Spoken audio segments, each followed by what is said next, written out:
Please. Cool wind in where his hair used to be.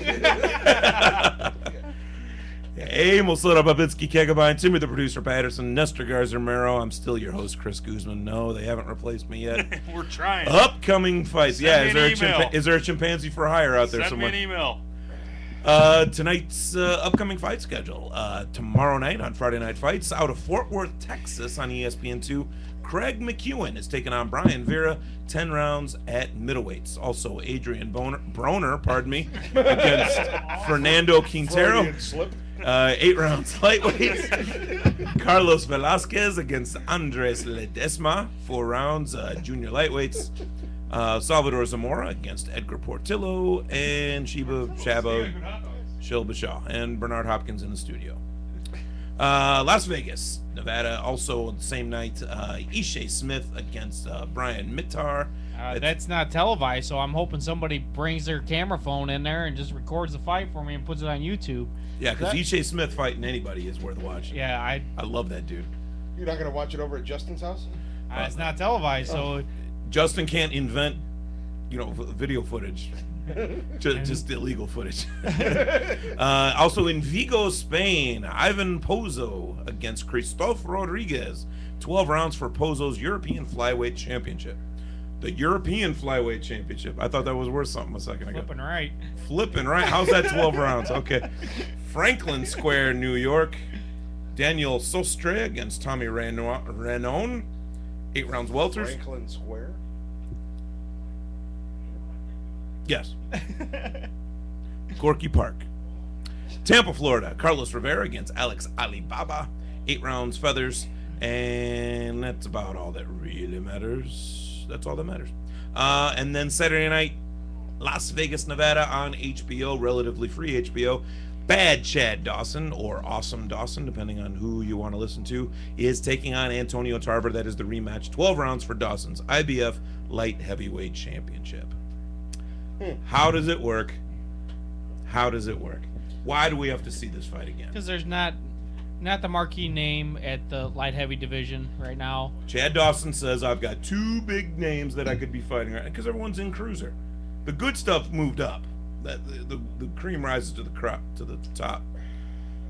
We're gonna take a break. Crickety crock. Cribbity crabbity break. Put them in a crock pot and then it rises. I don't have any water to stand on. That's the best part. He looked at the 2 big names in the light heavyweight division, whose name is not Chad Dawson, and decided that between Tarver and Glenn Johnson, shoot, I'm fighting Tarver because at least I know I can beat him.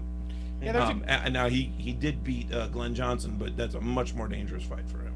Yeah, there's other guys on the rise. They just haven't beat somebody in a marquee fight where it's going to get their name out there, and it's kind of hard for them. I mean, Tavoris Cloud is a guy that we've seen quite a few times in Chicago. Yep. The problem is he doesn't have the marquee name on his resume. He fought one time on ESPN. Jose Gonzalez. And he did very well in that fight. Yeah, he stopped him. If you've got 3 marquee names in the division, how the hell are you going to get a marquee name under your belt? You've got 3 marquee names. That's the problem. That's the point I'm trying to make. And it's the marquee fighters that are fighting each other. That's also one of the problems. They're sitting there going, well, I'm not going to fight him. There's no money in it. You need 2 guys to step up at the same time to make the division exciting. I mean, if BJ Flores is right there, but he's fighting at cruiser. Well, I'm saying he can't. I mean, he wants to fight as a cruiser. I'm saying there are guys that are right in there. I mean, you've even got the Polish. I can't think of his name. Thomas Adamek. But he's fighting about going to heavy. He wants to go up even higher than light heavy. So there's no reason. Cunningham as well. I mean, there's guys. There's no reason to hang out at light heavy right now. If you ask me, Chad Dawson, I would love for him to fight Tavoris Cloud. I mean, I'm a fan of Tavoris. That's why I'm saying that. Sure. But realistically, the guy that he should be going after is either Adamek, which he already beat Adamek, so would probably be Steve Cunningham. That would probably be the guy that he should go after. That would make a marquee fight. I mean, he might have to go up in weight, to 200, but or try to meet somewhere in between to make that happen. I mean, they can make fights in between. You're saying Dawson should go after Cunningham? Yeah, Dawson could beat Cunningham. I think he could too. But You're right. You're right. But Because you agree with me. You're but right. I think it would be a good fight. I mean, the other guy that we're not You like talking how about, that shit works? the guy that we're not talking about is Bernard Hopkins in this You're whole mix. such a- He's the wild card. I mean, he's gonna make any one of these guys look bad. Tarver found out right quick. That's funny. I mean, it's amazing that we're discussing a 42-year-old man and talking about, oh, he's going to make any of these guys look bad. And honestly, How do you justify a 42-year-old man making any of these young bucks look bad? because he has probably the best Oh, defense in boxing. God. you use the word cagey. You know what? He invented the word I cagey. love watching Bernard Hopkins fight. I do First not. First of all, I do not either. yeah. Really. First of all, it's a really I slow used to. fight. Well, you love it because you're not so bright, and you're not gonna miss anything. Well, Nestor's saying he I'm likes. just kidding. That was all. All right, we're gonna take a break. That We'll was have all we'll, for we'll, effect. we'll have a new host when we come back. Thanks. He likes the good pitching duel. The Do, doo do, doo. do, do, do, do, He do. likes the good pitching duel. Yeah, I mean, that's the kind of what you're kind of thinking of here. I do. There's times where you want to watch just two guys going at it and just beating each other's brains out, and there's other times you like to watch the 1-1 or the 1-0 or the 0-0 game all day, all 9 innings. I can handle Bernard Hopkins. I mean, Against anyone but Winky. yeah, Oh not, my not For God, God's no. sake, please don't put me through that again. Yeah, no, fight. So yeah, I pay my taxes just to make sure I can avoid that. no, because I mean, let's face it. If you're talking about a Winky Wright and Bernard Hopkins fight, that's a snooze fest. I mean, it really is, because these two guys do absolutely nothing but dance around and counterpunch, and you can't counterpunch two counterpunchers. There's no point in it. Nobody's going to throw the first punch, True, and there aren't 3 guys fighting. unless the referee throws the punch. Chad Dawson against Antonio Tarver, the rematch for Dawson's IBF light heavyweight is championship. there any chance that Tarver's going to pull this out? Absolutely zero. Undercard, Bowie Tapo against Chris Koval.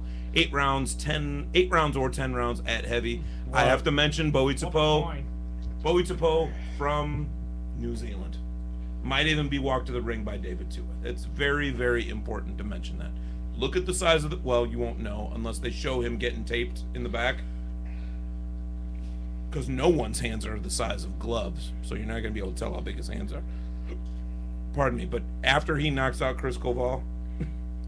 and they take the wraps out of the glove, you're going to see that his hand filled the entire freaking glove. He has freakish hands, Now, and he's a very large guy. You met him at the David Tua fights, and I've never met Bowie Tapo. No, How do you know how big his hands are? I assume that you had met him. no. He put his hand up towards the. It covered the guy that was interviewing him. I mean, just covered like his head and shoulders. He just went like that. And he could have played basketball. Kind of like a Ken Norton hand. He's got very large hands. Do they show the wrapping of the hands Not anymore? always. Not if it's a championship fight, they Well, will. because Yeah, how else plaster do they Paris get the sometimes plaster they of Paris in there? I mean, Perhaps they should. Yeah, maybe his hands are really small. Yeah. Maybe he just double dips down in the concrete. Double dip. I don't know. Jose Guzman is also going to be fighting on the undercard. Jose Lugo, and that's pretty much everything. Let's come on back. We'll talk about our topic of the evening, and we'll be right back at you. This is your Bolo Punch Boxing Hour, brought to you by George Rogie Insurance. www.bolopunchboxinghour.com, streaming to you live as always on Ustream.tv. That is happy, but it 4-generation insurance family serving Indiana families for over 80